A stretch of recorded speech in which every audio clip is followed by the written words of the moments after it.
Bismillahirrahmanirrahim. Assalamu alaikum students. Hope you will fine. Today we will read our remaining part of unit number 2 in video number 3. The name of unit is The Fox and the Cat. Question number G is use this outline to write the fable in your own words in your notebook. کہہ رہے ہیں کہ بچے یہ جو out lines دی ہوئی ہیں آپ کو انہیں آپ نے لکھنا ہے. دا فیبل کہتے ہیں بچے شارٹ سٹوری ہوتی ہے جو کہ اینیملز کے درمیان ہوتی ہے اور اینیملز اس میں ٹاک کرتے ہیں لائک ہیومن بینگس, اور اس کا جو مورل ہوتا ہے نتیجہ ہوتا ہے وہ بہت زیادہ میننگ فل ہوتا ہے, اچھا ہوتا ہے. ٹھیک ہے, اسے آپ نے اپنے ورڈز میں لکھنا ہے ان یور نوٹ بک اپنی نیٹ کاپی پر.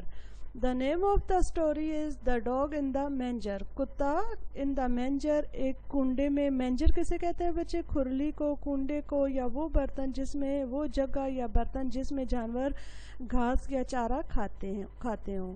آؤٹ لائنس میں کیا انہوں نے ہمیں دی ہیں؟ Dog went sleep manger of an ox. ٹھیک ہے, ox returns wants to eat straw کہتے ہیں بچے گھاس پھوس کو, چارے کو. ٹھیک ہے, ڈاگ ویکس وہ جاگا, کتا جاگا. باکس بھونکا. Keeps ox away, ox leaves. Dog can't eat straw, does not want me to enjoy it. یہ آپ کو آؤٹ لائنس دی گئی ہیں بچے. یہ فرسٹ آپ کا یونٹ یونٹ نمبر 2 میں فرسٹ ٹائم مینس کہ یہ آپ کی ایسی سٹوری آئی ہے جو کہ آؤٹ لائنس پہ ہے اور آپ نے اسے خود کرنے کو آپ کو کہا گیا ہے. لیکن یہ سٹوری میں آپ کو اس دفعہ خود لکھ کے دے رہی ہوں. نیکسٹ ٹائم جو سٹوری اس طریقے سے آئے گی آؤٹ لائنس میں وہ آپ نے خود سے کرنے کی کوشش کرنی ہوگی. اچھا, سٹوری ہے دا ڈاگ ان دا مینجر, کتا کھرلی میں یا کنڈے میں. A dog was sleeping in a manger filled with hay. ایک کتا ایک کھرلی میں سو رہا تھا جو کہ بھوسے سے بھری ہوئی تھی. filled with hay بھوسے سے بھری ہوئی تھی. It was awakened by an ox. It was awakened کہتے ہیں بچے جاگ جانا. ٹھیک ہے, یہ ایک بیل کی وجہ سے جاگ گیا تھا. The ox was very tired and hungry. Tired کہتے ہیں تھک جانے کو, اینڈ ہنگری اور بھوکا تھا. After working in the field کہتے ہیں کھیت میں. فور دا ہول ڈے تمام دن. جو اوکس تھا وہ تمام دن کھیت میں کام کرنے کی وجہ سے بہت زیادہ تھکا ہوا اور بھوکا تھا.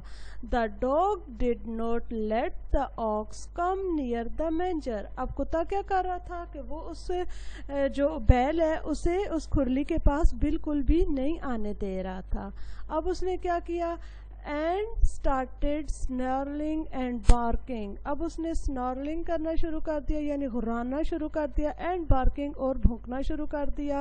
It was so angry as if and snapped as if the manger was filled with the best of meat and bones all for himself.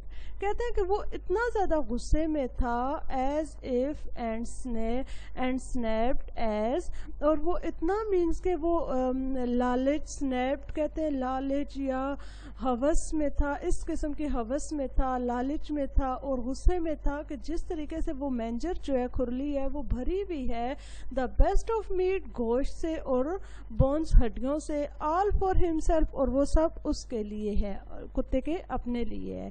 Means کہ جو کتا تھا وہ اس کھرلی میں اس طریقے سے قبضہ کیا, وہ بیٹھا ہوا تھا کہ جیسے اس کھرلی میں ہڈیاں اور گوشت ہیں جو کہ اسی کے لیے ہیں. کیونکہ بچے آپ کو پتہ ہے کتے ہیں وہ گھاس پھوس یا بھوسا تو وہ نہیں کھاتے, تو اس لیے وہ اس طریقے سے بیہیو کر رہا تھا. دا آکس واز آلسو گیٹنگ اینگری. اب کیا ہو گیا, جو بیل تھا وہ بھی اسے بھی غصہ آ رہا تھا. And looked at the dog in disgust, اور وہ بہت مطلب بری نظروں سے کتے کی طرف دیکھ رہا تھا. ڈسگسٹ کہتے ہیں بچے نفرت سے, غصے سے دیکھنا, کسی کو بری نظر سے دیکھنا. ٹھیک ہے, اور وہ کتے کو بہت زیادہ نفرت سے یا بری نظر سے دیکھ رہا تھا کیونکہ وہ بھوکا تھا اور وہ تھکا ہوا تھا نا بیل جو ہے. How selfish he is, said the ox. وہ بیل نے کہا کہ یہ کتنا زیادہ selfish ہے, خود غرض ہے. He cannot eat the hay himself, کہ وہ تو جو بھوسا ہے وہ نہیں کھا سکتا, کہ وہ خود تو بھوسا نہیں کھا سکتا. And yet he is not letting me eat it, اور نہ ہی وہ مجھے کھانے دے رہا ہے.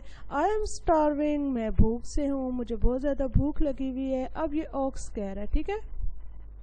اب پھر کیا ہوتا ہے, suddenly the farmer came in the manger, اچانک سے جو کسان ہوتا ہے وہ مینجر کے پاس آتا ہے. when he saw how the dog was behaving, جب اس نے دیکھا کہ کتا کس طریقے سے بیہیو کر رہا ہے, کہ اس کا کیا طریقہ ہے بات کرنے کا, یا وہ کیا کر رہا ہے. he seized a stick, اب seized کسے کہتے ہیں, پکڑنے کو, ٹھیک ہے نا, لینے کو کسی چیز کو. he seized a stick, اس نے ایک ڈنڈا پکڑا. and drove him out, اور اس سے اسے باہر نکالا. دا مینجر, کھرلی سے, اور اسے کھرلی سے باہر نکالا. with the blow of the stick, اس ڈنڈے سے, ٹھیک ہے نا. اب اس نے کیا کیا, اس نے, کسان جب آیا تو اس نے ایک ڈنڈا لیا اور اس ڈنڈے سے کتے کو اس کھرلی سے باہر نکال دیا. ٹھیک ہے, سمجھ آ گئی آپ کو. اب اس کا مورل کیا ہے, مورل کہتے ہیں بچے نتیجے کو. یہ لازمی لکھنا ہوتا ہے, کوئی بھی سٹوری ہو تو اس میں ہمیں مورل ضرور لازمی لکھنا ہوتا ہے. مورل کیا ہے اس کا نتیجہ, do not be selfish and greedy, کبھی بھی ہمیں خود غرض اور لالچی نہیں ہونا چاہیے. اب ہوم ورک میں question number B, C, D, E and F will be done in your book. And یہ تو آپ نے بچے ویڈیو نمبر 2 میں آپ یہ ہوم ورک کر چکے ہو, ٹھیک ہے, اپنی بکس پہ. اور and question number G, which is a story, جو کہ ایک اسٹوری ہے جو ہم نے ابھی پڑھی ہے, will be written on your notebook, جو کہ آپ اچھے طریقے سے نیٹ رائٹنگ میں اپنی نوٹ بک پہ لکھو گے اور اسے یاد کرو گے. Hope you will understand this lesson. Okay students, Allah Hafiz.